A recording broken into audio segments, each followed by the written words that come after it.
Bonjour à toutes et à tous, bienvenue à la correction de l'exercice 72.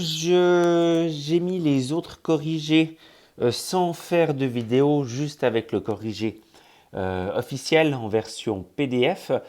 Si vous avez des questions, je pense que le 51-54 devrait être bon. J'ai hésité à faire une vidéo pour le 74. Voilà, j'en fais pas. S'il y a beaucoup de questions sur le 74, j'en ferai une par la suite. C'est toujours une possibilité. Alors, l'exercice FA72. Donc, on va travailler évidemment sur la pente. Donc, quelle est la signification pardon, de ce panneau? La signification, ça veut dire qu'on est au bord d'une route qui a une pente de 12%. Bon, une fois qu'on a dit ça, on n'a pas dit grand-chose. Qu'est-ce que veut dire une pente de 12%? Ça veut dire, alors on pourrait le notifier comme ça, que la route va s'élever. Alors je vais l'écrire. La route va s'élever euh, de 12 mètres. De 12 mètres pour une progression horizontale de 100 mètres. Ça veut dire que on peut toujours voir un triangle rectangle dans ces problèmes de pente. Vous avez ici votre croquis du triangle rectangle ici. Donc la route va s'élever, va monter de 12 mètres. Donc on a une dénivellation de 12 mètres si on a une progression horizontale de 100 mètres. Je mets des unités dans la phrase mètres et, enfin les 12 mètres et 100 mètres. En réalité, on pourrait même mettre n'importe quelle unité, 100 cm et 12 cm. Tout ça pour dire que ce qui compte, c'est pas tant le 12 ou le 100, mais c'est le rapport entre ces deux nombres. D'ailleurs, si vous dessinez un rectangle, un triangle rectangle, pardon, on va dire de 100 cm sur 12 cm, et que vous dessiniez proprement à côté un rectangle, on va dire, on divise tout par deux, c'est-à-dire de 6 ici et de 50 là-dessus. Ces deux angles sont les mêmes, c'est-à-dire que la pente est identique. Ces deux triangles-là ont la même pente. Pourquoi? Parce que la pente, c'est ici de 12 sur 100, et ici, la pente est de 6 sur 50 si j'applique ce qu'on a vu, c'est-à-dire vertical sur horizontal. Simplement, ma première pente de 12 sur 100, je peux la diviser par 2, pardon, la simplifier par 2, et ça fait 6 sur 50. D'ailleurs, je pourrais encore simplifier en 3 sur 25. Et d'ailleurs, 3 divisé par 25, ça fait 0,12 forcément, 0,12 mis en pourcent, et ça fait 12%. Tout ça est cohérent, tout ça se tient. Est-ce qu'il y a autre chose à dire sur le A? Je ne vois pas. Si jamais il y a des choses pas claires, envoyez-moi une question. La B représente précisément une pente de 12%. Alors bon, pour la B, je ne sais pas si vous l'avez fait, alors là il faudrait mesurer deux, trois choses. Représente précisément, ça veut dire que vous ne pouvez pas faire une pente de 100 cm sur 12 cm, mais à la limite je sais pas, 1,2 cm, 12 mètres sur 100 mètres, je vais le faire comme ça revient au même que 1,2 cm sur 10 cm.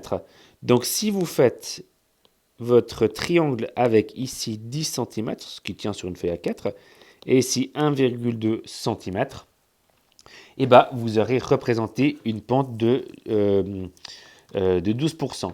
Rapidement, je peux vous donner, si vous l'avez fait, vous pouvez calculer cet angle. Cet angle fait 6,8 degrés. Voilà, ceux qui sont en maths physique savent calculer cet angle-là. Ceux qui ne sont pas en maths physique sauront calculer cet angle-là avant la fin de la 10e année. C'est de la trigonométrie. Et l'exercice C, alors tu te déplaces de 175 mètres. Alors Il n'est pas évident cet exercice parce qu'il a un petit piège qui est caché à l'intérieur. Premièrement, avant de rentrer dans l'exercice C, j'aimerais juste reprendre quelque chose. Ce 100 et ce 12, il faut vraiment le voir comme ça. Si on avance horizontalement de 100, alors on monte de 12. Mais le si en début de ma phrase est très très très important. On n'a jamais dit qu'on allait avancer horizontalement de 100 mètres, mais si on avance de 100, eh ben on monte de 12. Par contre, si on avance de 50, eh ben on monte de 6. On peut faire du coup de la proportionnalité, de la règle de 3, pour répondre à la question C. Simplement, la difficulté de la question C, c'est la suivante. Tu te déplaces de 175 mètres sur un chemin au bord duquel. Alors, il faut vous imaginer que vous êtes sur cette pente-là. Vous êtes en bas et vous montez, ou vous êtes en haut et vous descendez. C'est un petit peu égal. Mais les 175 mètres, c'est cette longueur-là. D'accord ? Et nous, on a, pardon.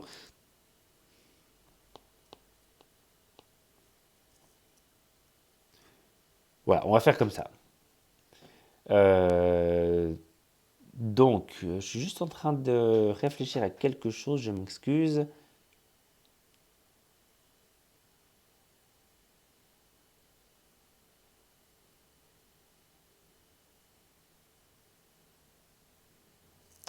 Je vais peut-être enlever ce 100.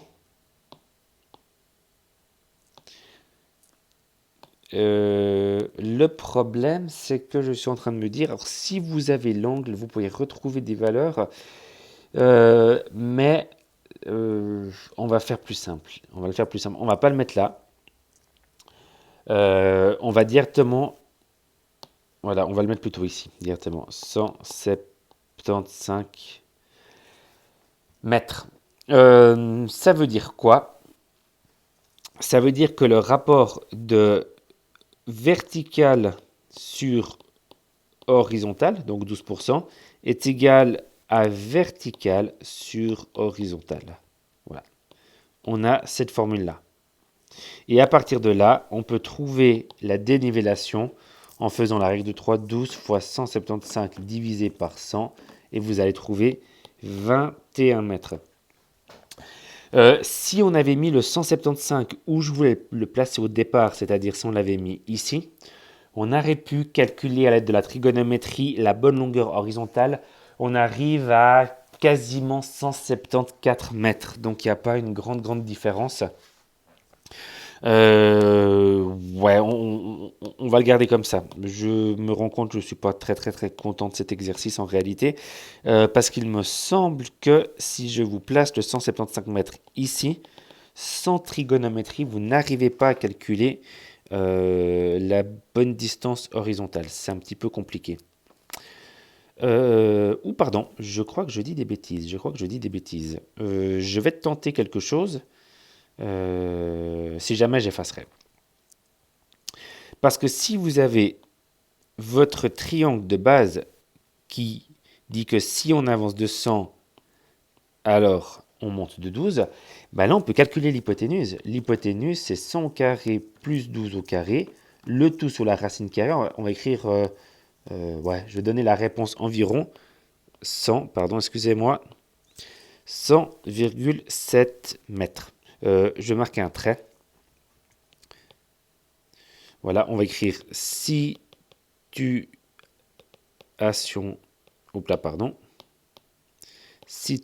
1, c'est-à-dire en plaçant le 175 mètres au mauvais endroit.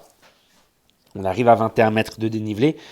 Et du coup, je compare le triangle que j'ai dessiné tout en bas avec ce triangle-là. Et maintenant, je mets le 175 ici. Et j'ai vertical. Et je peux refaire une règle de 3, c'est-à-dire que 175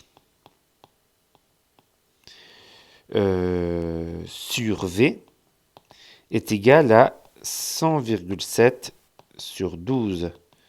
Donc V est égal à 175 fois 12, 175 fois 12 divisé par le 100,7 et on trouve alors 20,85 mètres, ce qui change un tout petit peu. Ça, cette situation-là est une situation un peu plus correcte par rapport au problème tel qu'il est posé. Je suis par contre aussi en train de me dire que à partir de mes deux dessins, donc celui-là et celui-là, peut-être que certains n'ont pas bien compris comment j'ai posé cette proportion. Simplement, dans le triangle de droite, j'ai dit que hypoténuse sur petite cathète est égal au triangle de gauche, hypoténuse sur petite cathète. J'ai le droit de faire ça parce que je peux utiliser de la proportionnalité, c'est-à-dire que les rapports entre les deux longueurs des deux triangles, entre l'hypoténuse et la petite cathète pour ce triangle, et l'hypoténuse et la petite cathète pour l'autre triangle, ces rapports-là sont les mêmes. Voilà, l'exercice peut-être vous paraissait simple à la base, il n'est pas si simple, alors je vais, je pense, mettre le PDF tel que vous le voyez à côté de la petite vidéo. Voilà, merci beaucoup pour la 10VP1. Je vous rappelle qu'on se trouve sur le site Zoom à 2h30, si je ne dis pas de bêtises. Pour la 10VP2, vous ne comprenez peut-être pas de ce dont je suis en train de parler, c'est pas grave. J'aimerais faire quelques cours en direct à distance. Je vais déjà tester une application avec la 10VP1 et si tout ça marche bien, je vais essayer de l'apprivoiser au mieux pour moi et puis je vous ferai part de cette application, que ce soit pour les maths ou pour les maths physiques. On fera, je pense, quelques petits points hebdomadaires ensemble en direct. Si vous avez des camarades, donc je m'adresse à la 10VP1 qui ont reçu la marche à suivre pour s'inscrire sur Zoom, à vos camarades de 10VP2, s'il vous plaît, pour l'instant, vous ne donnez pas la marche à suivre. J'aimerais vraiment que cet après-midi-là, il n'y ait que des élèves de 10VP1. On va aussi tester pour pas qu'il y ait, on va tester la surcharge éventuelle du réseau. Dans l'idéal, mon but, ça serait de faire un cours en direct avec toutes les classes, enfin toutes les classes, la 10VP1 et la 10VP2 ensemble. Mais on ne va pas tout de suite surcharger le programme, on va aller petit à petit. Donc j'espère que le message est clair. Cet après-midi, je ne vois que des élèves de 10VP1. Pour les élèves de 10VP2, soyez un petit peu patients, je vous donnerai quelques informations complémentaires tout bientôt. Voilà, merci beaucoup, au revoir.